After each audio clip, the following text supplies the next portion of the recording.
come and present his trip to Croatia. Just want to remind you, we've got these invitation cards out at the Welcome Center. We have plenty of them. I'd like to encourage you to take a few to invite some families to come for this week. Also, we're going to be, maybe Wednesday night, but probably next Sunday, we'll have a couple stacks of like 50 with some names and addresses. If you would like to just take them home, might even just give you the postcard stamps to go with them. And if you would just take those home and address those and drop them in the mail for us, we want to take advantage of the names and addresses that we have, people that have visited. We'll try and get an invitation mailed out.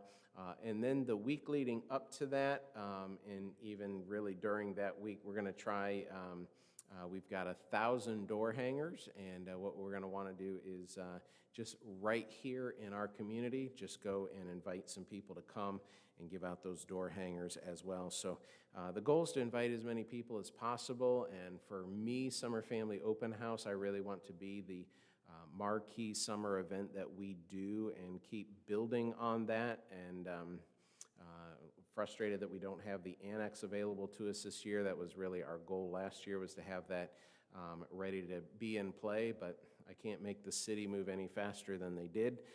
So we're just kind of stuck with it this year again, kind of doing it the way we've done it before. But with the annex, with the building addition, next year we really want to jump on and have a much bigger event and really try to engage our community during the summertime with this particular event. Vacation Bible School Revival. It's an opportunity to see people get saved. It's an opportunity to see people come onto the property. And once we get them on the property, they'll see what a great church we have. And hopefully that will be a way to engage and reach in this community. So really do want to encourage you to grab some of those postcards. You can mail them, you can hand them out, you can whatever, but we'd just like to get invitations out as much as possible. And Brother Stone is a good preacher. He's a lot of fun, and I enjoy having him come. So really looking forward to this year, and we'll probably be tearing stuff up, and that'll be right in the heat of the property being destroyed, and what perfect timing. And I will ask the Lord all about that when I get to heaven, because we've been praying to have that all done before now. So I'll say, Lord, what happened there? What was the plan? What was this? I didn't see the blessing in it then, so how did that work out? But I'm sure he'll have a better answer than what I think when we get there. But Steve got to go at the end of April to Croatia with our missionary, Brother Don Sturts, and he got to do some things that were really interesting, and I'd like him to come up, and he's just going to tell us about it, show us a little bit about it. And so buckle up, you're going to Croatia. Next week you're going. This week you're going to Croatia. All right. Good, we're on. So this is show and tell, because I'm going to do both. So I do need to get, oh, look at that. The clicker. Let's see if it's working here. No. You have to turn it on. Okay. Wonderful. So yeah, first I'm going to show the slides, and then I'm going to talk to you about how things went. Definitely a lot crammed into the 12 or 13 days. It might have been 13 days of actual trip, but 2 of those days were travel, and one of them was very interesting. Well, actually, both travel days were very interesting. I'll tell you about it. But so a lot of nice things to see in Croatia. This is my first time in Europe. If you've never been, great location to go in. Just even for, this is a tourist town. It's the town of Split. They probably have about 150,000 residents in the city, and we were right on the coast of the Aegean Sea. And so, as you can see, this was the lobby of our hotel. Palm trees and really tropical. This is the view outside of my window of the room. It was gorgeous, and the sea was a walk. We could walk down to the sea. We were that close. So that's just, there was a walking path, and you could walk right into the sea if you wanted. And this was the other beautiful thing that we got a chance to see. There are mountains everywhere in the city. It's split. And those mountains actually, on the other side of those mountains, I believe, is the country of Serbia. So there's a little bit of distance. The part of Croatia is there's a real thin part of the country that goes along the coast. The bulk of it is up in the north. But yes, you could get probably not even, 50, 100 miles to Serbia. And pictures really do not do it justice. It was just gorgeous. Everywhere you drive, you see mountains, you see sea. The town was gorgeous. I mean, it's a European town, older style of buildings. Nothing like you see over here. The mountains are huge. Certainly, I don't know what you compare them to. Probably nothing here. But this is what the town looked like. Actually, this is kind of further out. I'll show you what. This is actually the city of Split. I forget where we were there, but we'll get to. This is the downtown area. Some of these buildings are absolutely gorgeous. Downtown they had, this is just, so graffiti was everywhere. I bet just about every building in town was covered in graffiti. The apartments are covered in graffiti. And the strange thing is, the missionary that we were there helping said that graffiti is a fairly recent, that showed up fairly recently, probably within the year. And so before that, he said there wasn't any of it. And so they were very efficient in putting that graffiti out, whoever it was that did it, because, I mean, it literally was everywhere.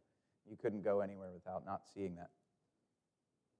Just some of this is the downtown area, some of the architecture, the streets,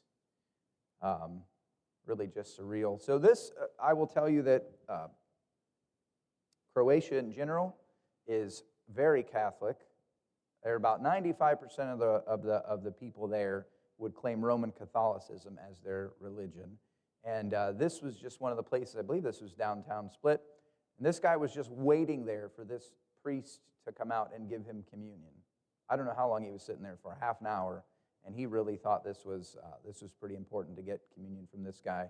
But they have these cathedrals that they have are very ornate. They're very detailed. A lot of money to actually put them together. But it's all just false religion and a false hope. This is a model. This is actually what the downtown looks like. These are all the buildings. So what we did is we went down in there and we kind of maneuvered our way through all of those buildings. Would be super easy to get lost.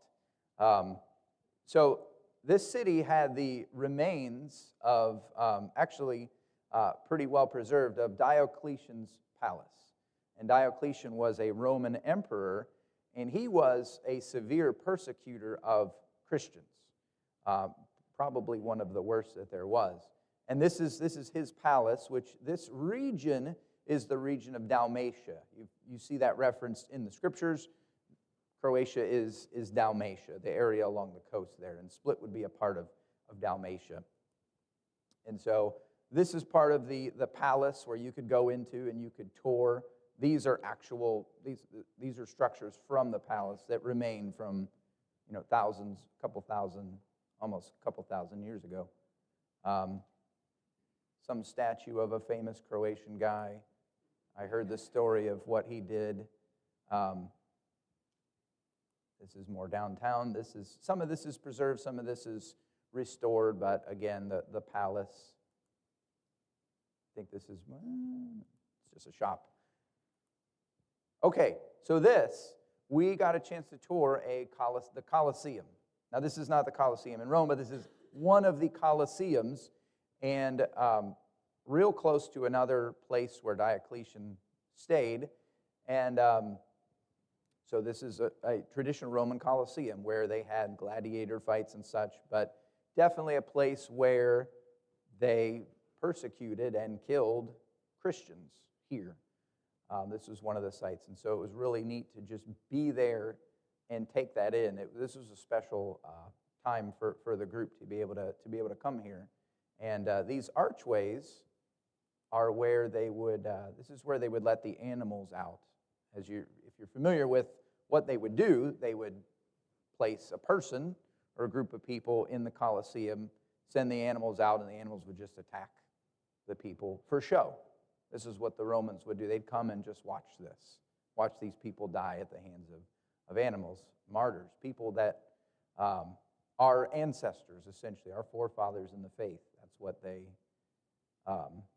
what they had to endure. And out here, I'm enduring some persecution here at the hands of one of the, I don't know what I did to end up in the stocks, but we visited a castle. It was beautiful. It was on a cliff. And this little chapel area was at the very top. You would climb and go through these different areas. This is an actual castle that existed. I believe they built it in the 700s, possibly with whoever conquered Croatia at that time. This guy was just in the back. If you walk in and you go to the back and you turn left, I walked in and found this guy. He's just painting stuff. So I was like, oh, whoops. And then I was like, hey, can I get your picture? He's like, sure, why not? Okay. He's just kind of back there. I mean, I don't know if that's his daily job or what. But there he was. This is more downtown. Okay, gelato. This was special. Okay? If you just want to take a trip to Europe to get their gelato, it's really good. We ate this about every day, sometimes multiple times a day. And it was good. Probably not what you'll get here. There are gelato shops here, but they're not the same from what I understand. And yeah, kind of like ice cream, but better. So go to Croatia and get yourself some gelato. Okay, I have a weird looking look on my face here because this guy, who's David, he is the grandson of another couple who is full-time with Couriers for Christ, and he's one to eat the eye out of this fish here. Yeah, this was one of the Asian cuisines that we went to, not like Asian as you will have here.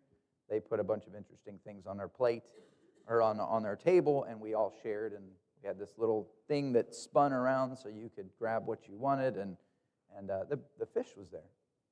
We got our own big fish, and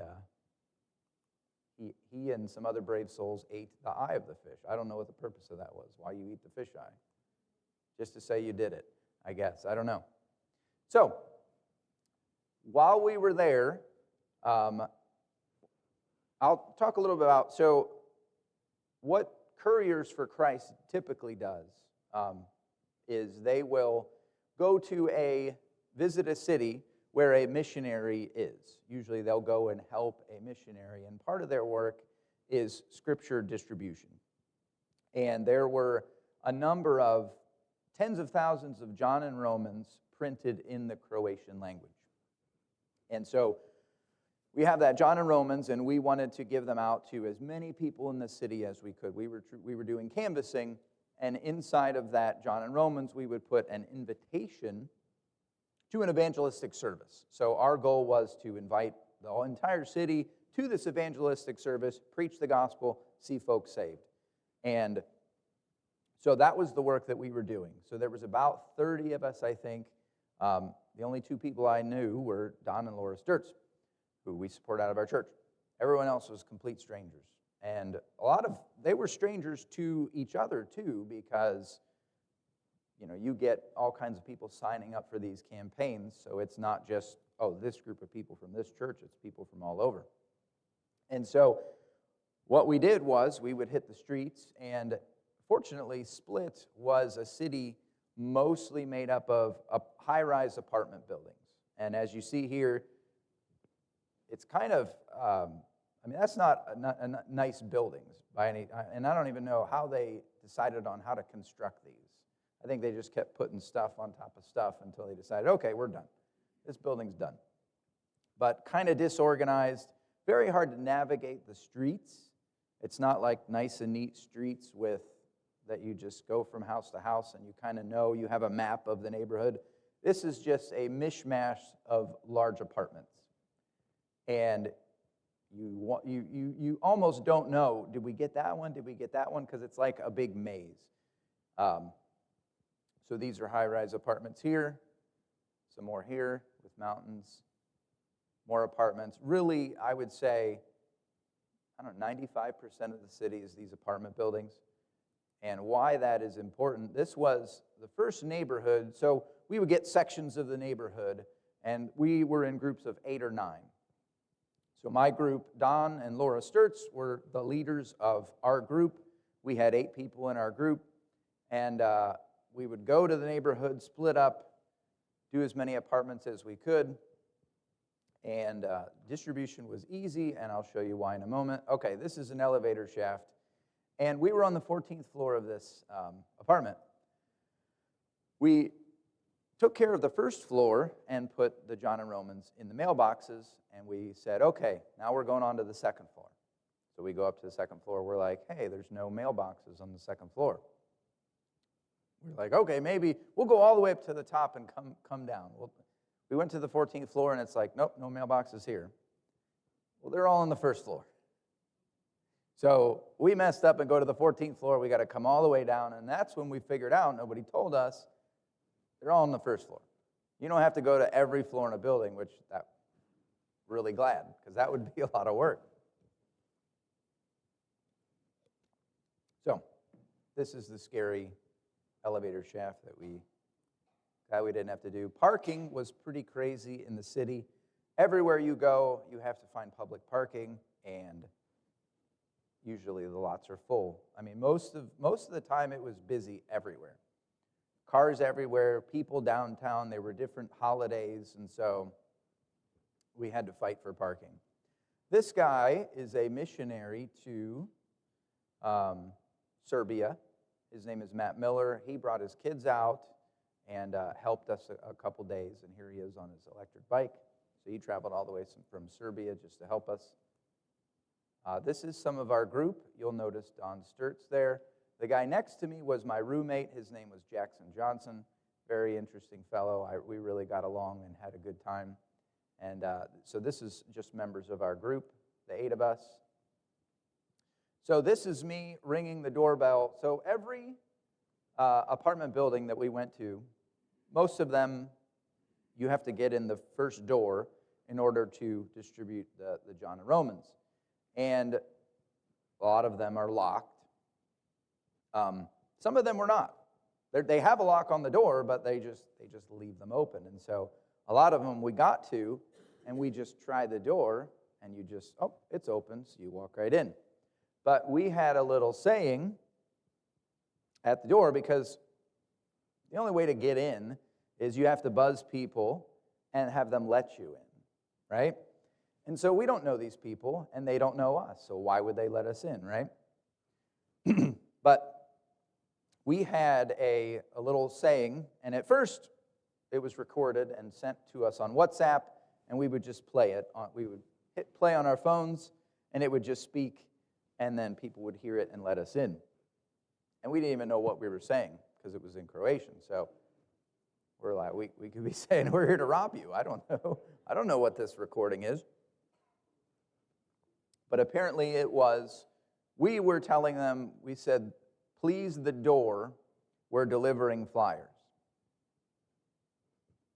Volim vas vrata, podijeć letke. Now eventually I learned it, and my roommate, we both learned the phrase so that we could do it and we didn't have to hold our phones. And I made fun of him because he sounded very American when he said it. But he didn't care. It got him in. And so we would just buzz, and sometimes we'd have to buzz 10 different apartments to get in because nobody's answering or whatever, or they would start to talk to us in Croatian. And I'm like, man, sorry, I have no idea what you're saying, so I just buzzed the next one. Because our goal was really to get into every apartment building. We realized that there's potentially 20 or so mailboxes and these are the mailboxes. Really, that's all they are, is they are slots, and I'm pointing back here because I'm looking at this, but anyways, they are slots where you just, perfect for shoving a John and Romans and an invitation to the meeting. So some of them had, maybe 10 mailboxes, some of them had 60. there were just tons of them because these are high-rise apartments. And these are what we were distributing. The top is the John and Romans in Croatian. The bottom is the invitation to our meeting. And the hotel we were staying at is where the meeting hall was. So we were essentially inviting the people to the hotel. This was downtown. We were able to set up, each group was able to go downtown.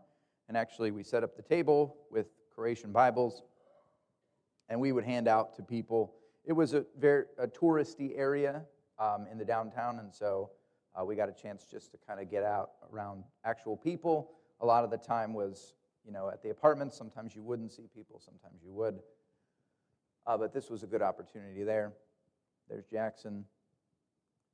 We were a good team. These girls, we got a chance to hand out the John and Romans to them. They were just kind of hanging out in their neighborhood. But what was really neat is after we did that, they came back to us and they hollered and said, "Hey, is this about Jesus?" And we said yes. And so we started talking to them a little bit, and they were real excited to get these. So that was really cool. The kids was a really good opportunity because there would be times where we'd just be out on the road and we'd have like a large group of 20 or so children walking by us. They were getting out of school or whatever, and so we were just handing them out, the John and Romans. And so that was even getting them into the hands of the children. They're not going to get it from the mailbox. They're not going to get it from their parents, but we had the opportunity to do that and get the gospel into their hands, which was exciting. Some more distribution. So this is what we did, and I don't know if... So we had these boxes of John and Romans. We would stick the invitations in them, hundreds of them. We would collate them, and then we'd hit the streets, and each person had their own backpack, and we literally filled the backpack with the John and Romans and trudged down the street. And, your goal was to empty that backpack as quickly as possible because they are heavy. Backpack just stuffed with literature, you're hurting after a while, and you're also doing this from like 10:30 in the morning to 1 o'clock. You have a break for lunch, and then you're back out there by whatever, 2:30, and you're doing it till 5. So really, you're doing this all day. You're working. This was the one day that it drizzled a little bit. I got out a poncho and really didn't need it after that. But really, the weather was amazing because the forecast said a lot of days it was supposed to rain. Never rained. The Lord held the rain off. So this was cool. Each morning, we got a chance to meet together and basically take prayer requests, talk about what happened the day before, and somebody got a chance to give some message from God's Word. That was an encouraging time every morning. They asked me to do that one of the mornings, so I had an opportunity to do that. And I had about like a day and a half to prepare because it was Josh Sturtz, who is actually leading Couriers for Christ. He asked me like 2 days, and he said, "Hey, can you preach in 2 days?" I'm like, I hope so. I hope I'll be able to get something ready. But so this is the missionary that we helped. His name is Johnny Leslie. He has been in Croatia for the past 24 years. So he went over there as a young guy before he had children, or maybe when he had very young children.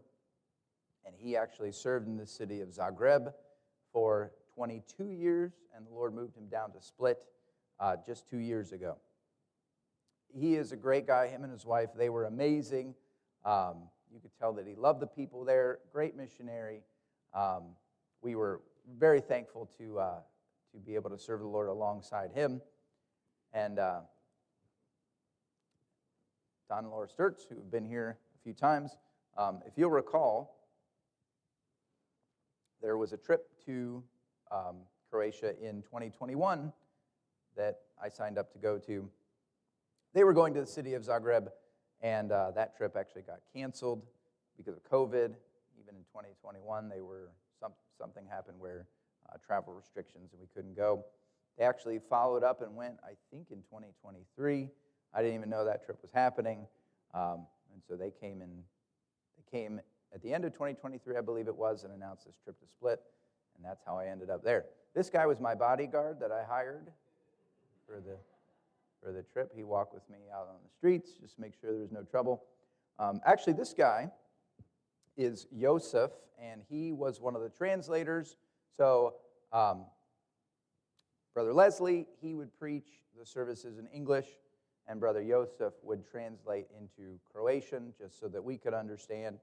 And he's, as you could tell, he's a bodybuilder guy. And he actually was instrumental in the other translator coming to Christ, his name is Due. He is also a translator.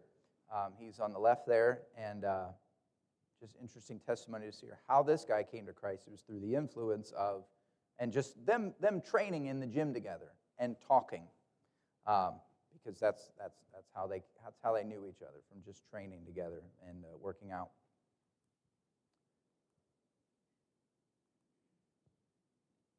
These are some of the sites. We'll skip that. This was like this singing quartet group that was downtown.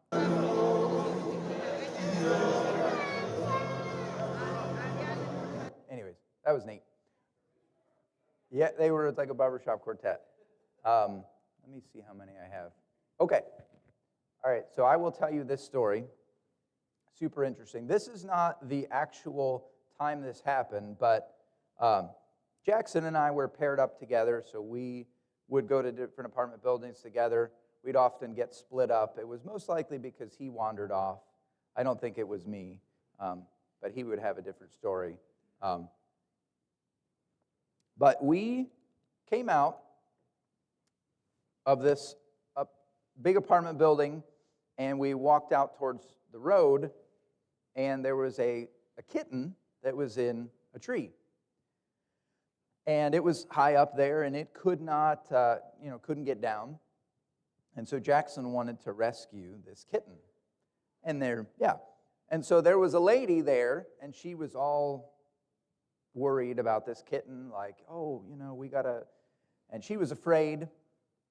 So she actually had stopped and was watching the situation. There were a bunch of kids that actually came by and stopped and was watching. So Jackson had a plan where he was going to climb up in this tree and get this cat out of the tree. And so I had to actually boost him up. Again, this is not the tree because, you could easily get up in this tree and grab this cat, but it was kind of high up there. So he needed a boost from me, and so I got him up in the tree. And we're trying to figure out how to get this cat, because the cat is, as Jackson is trying to inch toward this cat, the cat is walking out onto this branch, trying to get away from Jackson. He's like, not understanding we're there to help. And so Jackson's like shaking the branch, trying to get the cat down, and he's like, hey, you need to catch this cat. When the cat falls, you catch the cat. And so I'm down there, and here's the thing. We were worried because there was a busy road right next to this tree, and the cat's going to run out in the middle of the road and get hit. And there's kids there, and they would just be absolutely traumatized if this cat ran out in the middle of the road. So we're like, okay, all right, I'm gonna catch the cat. So I'm under the tree.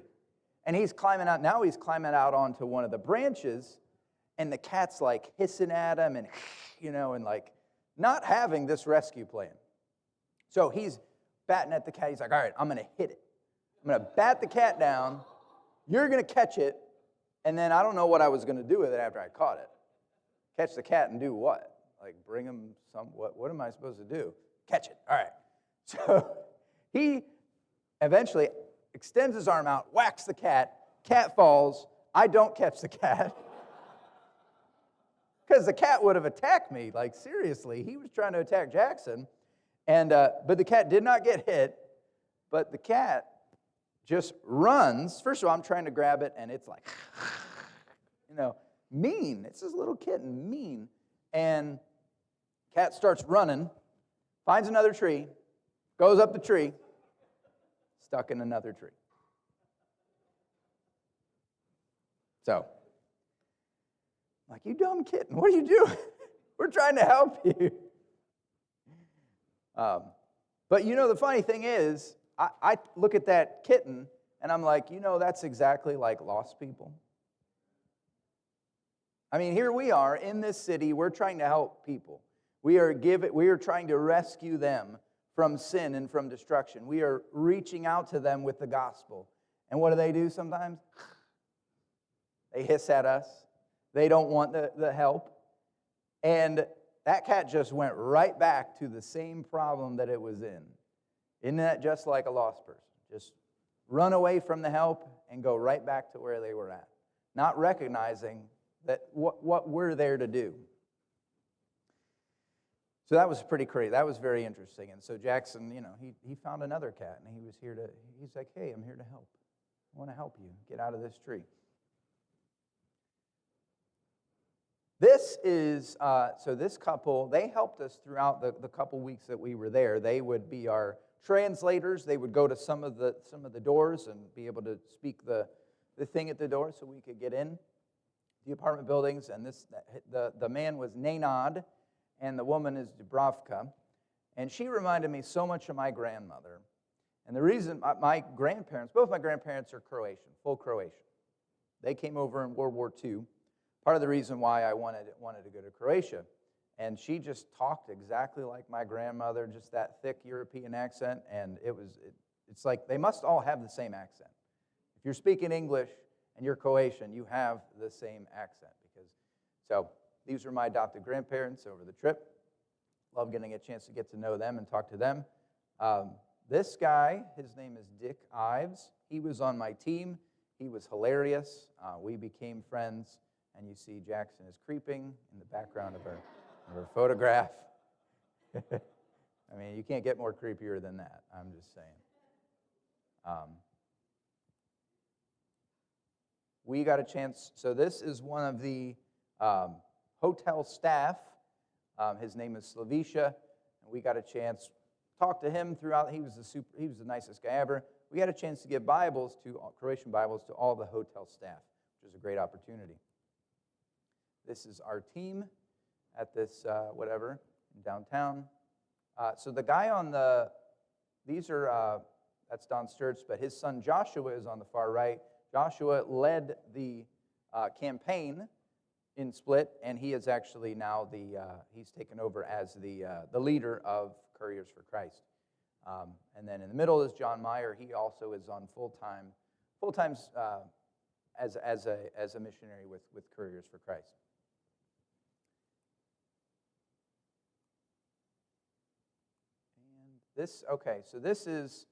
We were giving out John and Romans. We called this John and Romans because that's John Meyer and the Romans who were just in their garb in the downtown area, doing whatever they do. I don't know why they were dressed up like that, just for fun.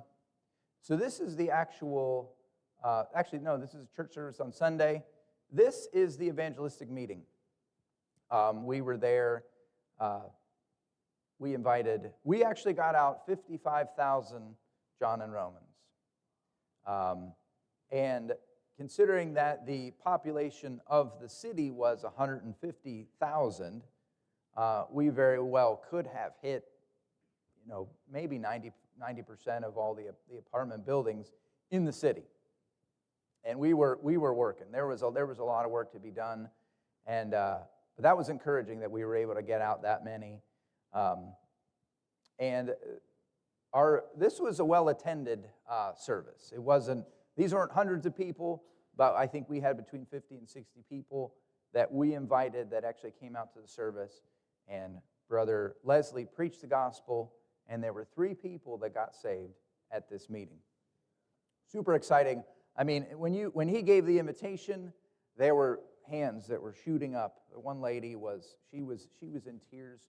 And if there would be no way for her to hear, she was ready to hear, and so many others are ready to hear. There are also people from this meeting that our Brother Leslie is now following up on and doing Bible studies with the group that came, didn't get saved, but they're interested in hearing more. So got a chance to give each one of these people a Bible in their language, and then invite them to the church.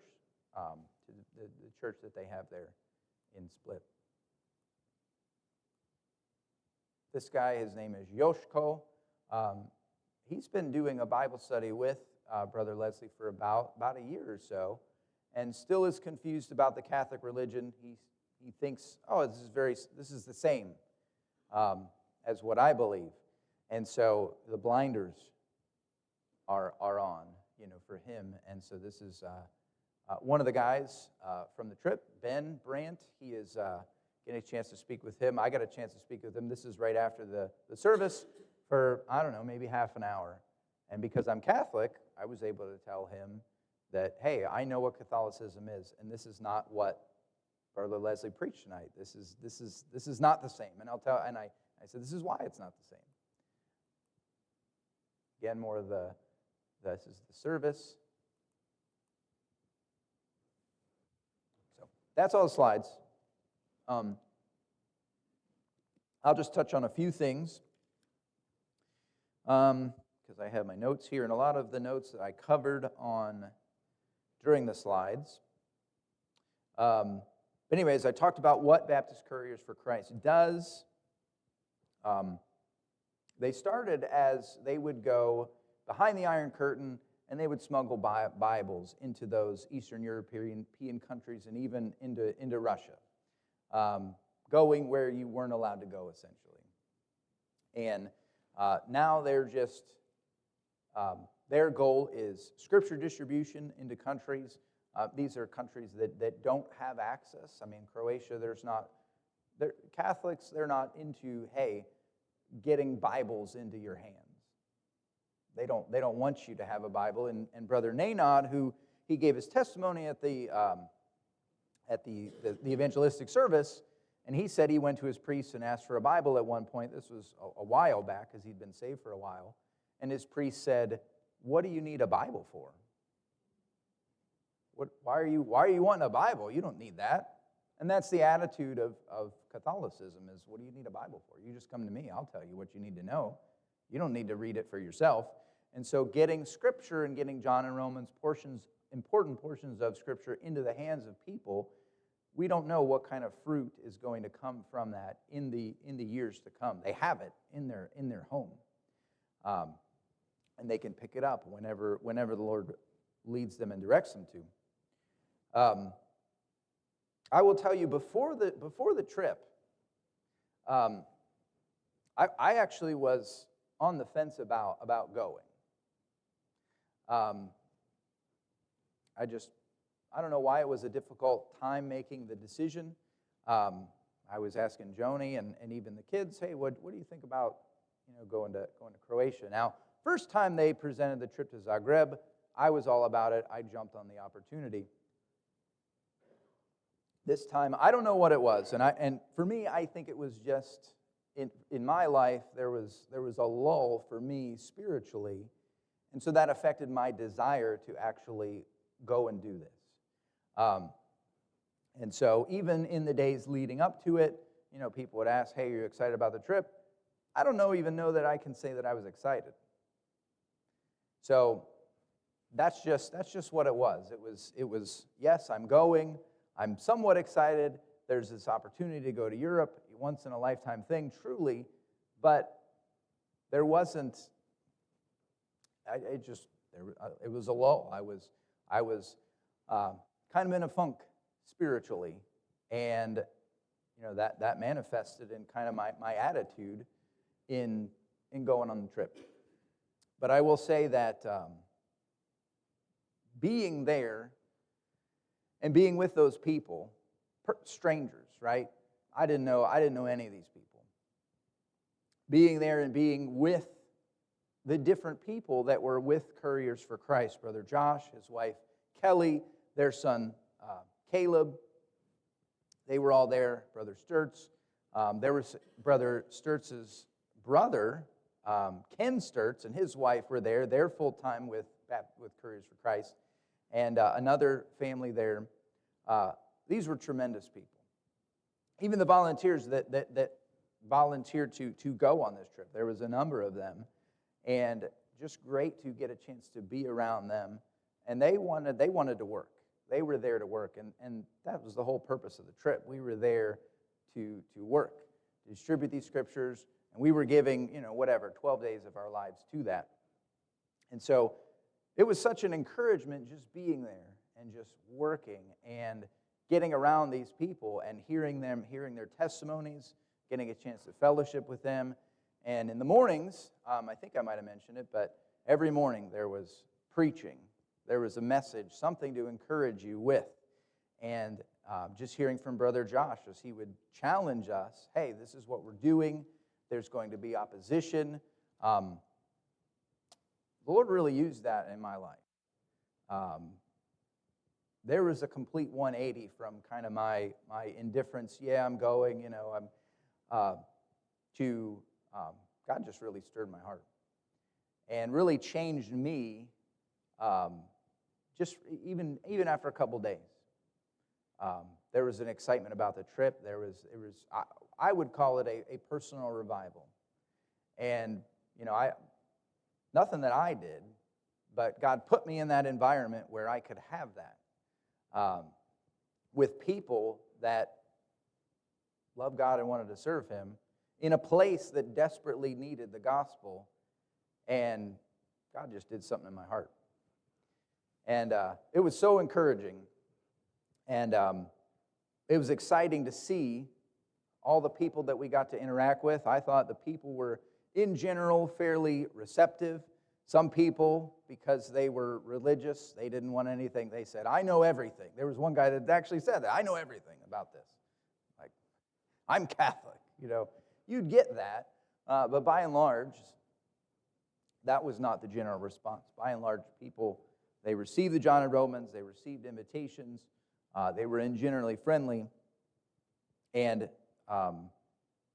it was great to see all those people come to the meeting and eventually see 3 people get saved with the opportunity to follow up.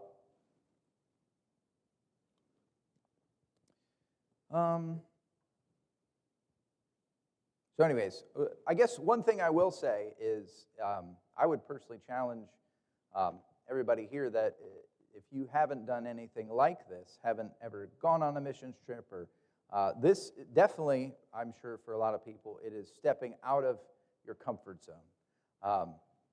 And certainly, I've never been to Europe before. I don't know any of these people. Definitely not in the comfort zone area. But it was definitely worth the expense. It was worth the time, because I'm just one of the group that was able to go. But the work that we could collectively do together, we know that God is going to use it. And so I'd encourage you to potentially seek out something like this as an opportunity. Hey, I have time, to go on a mission trip, even with Couriers for Christ. The Couriers, they have trips that they do. They probably do 2 or 3 a year. They're going to do one in the Dominican Republic. And again, supporting churches from all across the United States, they have people that are signing up to go. There were people from, I think, 10 different states were represented by the group that went. So again, broad group of people, some very interesting people. But I felt like I was friends with each and every one of them, because we got a chance to talk to each other in fellowship. When you're there for 12 days with a group of people, you're gonna have a lot of time just to meet them, fellowship, get to know them. And I would say I became friends with just about every one of them. We left as friends. We truly did. We arrived as strangers. We left as friends, and so it was great. It was really an encouragement, and I don't think I have anything else. So thankful for the opportunity to go, and thankful for the opportunity to present. I do have, if there are any questions, I guess I could take questions. There's at least one person that's going to have questions. Bill Murphy. Why did I go? Well, like I said, the main reason for going on this trip, because if they showed up and said, hey, we're going to Germany, I wouldn't have gone. Because Germany, I have no association with that country. Now that I've went, I would, in a heartbeat, go on another trip. There's no doubt in my mind, just because of how beneficial it was for me personally, and the work that they do there is I love what they do, how they conduct their. But I went mainly because of my heritage, because I'm half Croatian, so I have ties to that country. And so even being there, and walking around, I'm like, okay, these are my people. These are people that, my family's from here. So I had that kind of that attachment to the country, and that's what got me going on this particular trip.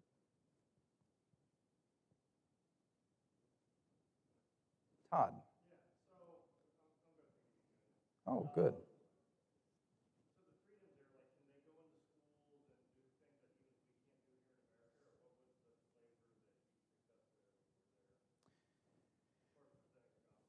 I'm not sure if you can get into schools.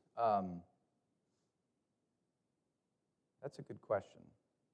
I don't know, because I know you can do that. There are opportunities to do that here. Certainly, in terms of what we did, there's freedoms there. Other than there's no opposition from like authorities or anything like that. We were able to be downtown and hand out literature, no problems there. I mean, even going from house to house or apartment to apartment, they don't have any problem with that. And the good thing, I mean, here we have restrictions. You can't put things in mailboxes unless you're mailing them. You can't just open up someone's mailbox. But here we walk into the buildings, right? Every building, and just stick it in their mailbox, and there's no law against that there. So that was really nice. Brad? Yes. Everywhere, yeah. And I knew enough I could ask people if they understood English in Croatian. And if they did, great. But I knew enough Croatian to get by and to get in the door at the apartments. But when people would start, and I say, ne razumijem erbitski. That just means I don't understand Croatian. But people would ignore that and just start talking to me in Croatian. And I don't know if they just didn't know. I don't know what else to do. They didn't know English, so they'd just be like, blah, blah, blah, blah, blah, blah. And I'm like, I'm sorry. But a lot of times it didn't matter, because if someone was telling you to go away and they were speaking to you in Croatian, I don't know what they're saying. So if I was putting stuff in the mailboxes and they were blah, blah, blah, blah, blah, I keep going. So, but yeah, I mean, there was decent amount of people that knew English, but I would say I ran into a lot of that, where we just couldn't communicate. Trish. My favorite thing, maybe the gelato. That was really yummy. And we got that a lot. The restaurants were really nice. They took us out. We went, most of the evenings, we went out to eat at some sort of restaurant. The food was really good there. I would say even just getting a chance to see the sights, because, I mean, really is gorgeous, and there's nothing like it here in the States, what we were able to see. So that was a lot of fun, too. Annalise? Why did he eat the eyeball of the fish? Because he's weird. There was 2 people that did it, and then they felt sick afterwards, and it's like, eyeballs are not healthy. As far as I know, I don't think there's... Yes?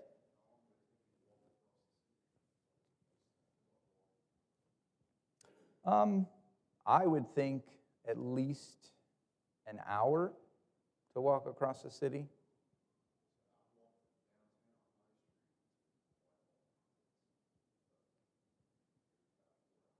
Okay. It is not the size of Columbus. Columbus is a lot bigger. Downtown, there's not a big downtown. It's kind of, but it is a maze, and maybe an hour and a half. We hardly saw any houses, and the houses are, it's different. It's definitely different than here. But yeah, fortunately it was mostly apartments, because if you found a house, you'd have to also find the mailbox. It's not like in America. Like they hide the mailboxes. Sometimes they're next to the door of the house. There's usually a gate, and then you go into the gate and you find the door, and sometimes it's behind the gate. And so it's like, put your mailboxes in a spot where we can find them. I feel bad for the postal workers. Carla?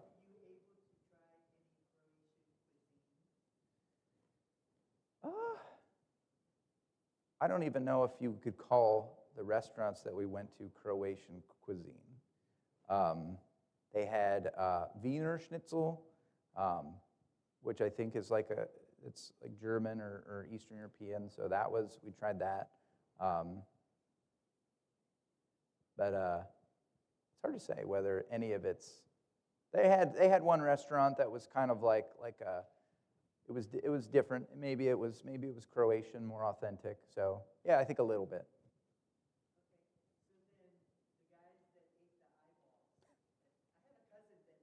Yeah.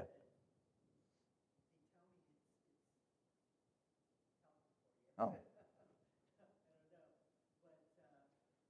Yeah.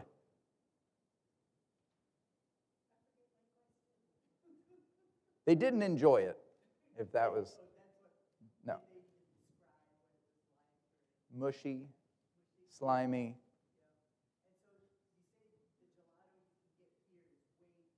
It's different. Well, because I've never had gelato here, but from people that were on the trip that have had it in the States, they said it's not the same. Taste-wise, not as I think rich or as creamy or as just as tasty. I mean, they do it differently there, and they have shops everywhere. I mean, you could get. There's tons of, because we would look for the gelato shops, and we'd say, oh, there's 4 over here. We can go to a bunch, and so because that was really a lot of times it was a we go multiple times during the day. Not me. I found one that I liked. So a lot of people did, but not me. No. Well, they did do samples, and so I took a sample. I'm like, nope, that's not it. I don't. Yes. Oh, okay. So they don't. There's definitely. It's not an affluent country by any means. There's just not a lot of, I think, opportunity, especially in the city of Split, and I don't think there's a lot of opportunity in the country itself. Like Split, it's touristy, but that the dollars from tourists don't flow down to the average citizen. So, they're living in an apartment. They're not nice. The apartments are just kind of small. They're not super nice. They're not like luxury apartments here, like we have here. Really, they're just kind of run-of-the-mill average places to live. So not a very high standard of living in that city.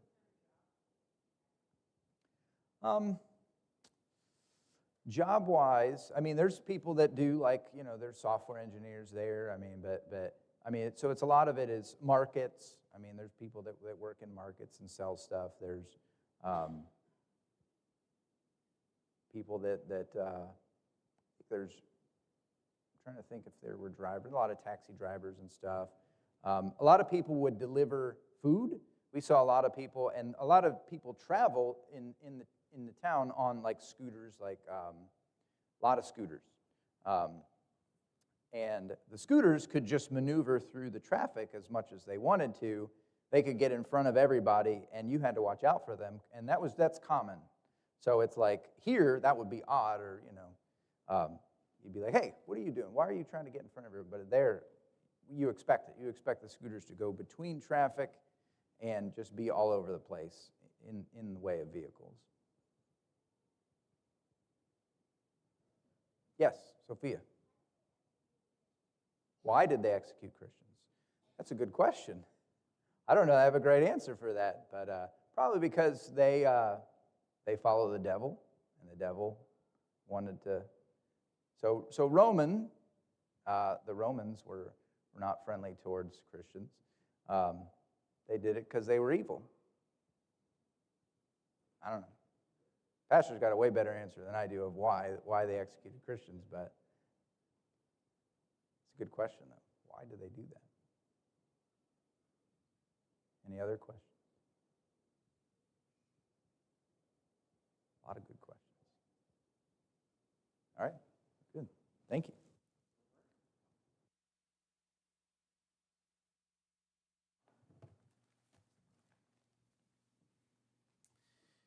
Amen. Well, I'm sure if you think of another question, you can ask Steve before you go home tonight. But that was good. And, having just been to Israel, I will say, if you get the chance to do some traveling and you can combine it with a missions trip or an educational trip that learn more about the Bible and like going to the Holy Land, or you can do a Journeys of Paul type thing. There's lots of different types of Christian pilgrimage tours that you can do. If you ever get a chance to do something like that, or go on a missions trip like Steve did with Couriers for Christ, I think they do at least 2 campaigns a year. I recommend it. It widens your understanding of the world. Get to experience a little bit of a different culture. That's also helpful. And then, you either get to serve God or learn more about your Bible. And those are 2 things that I think are beneficial. So, all right, appreciate that. Let's stand together and we'll close with a word of prayer, and then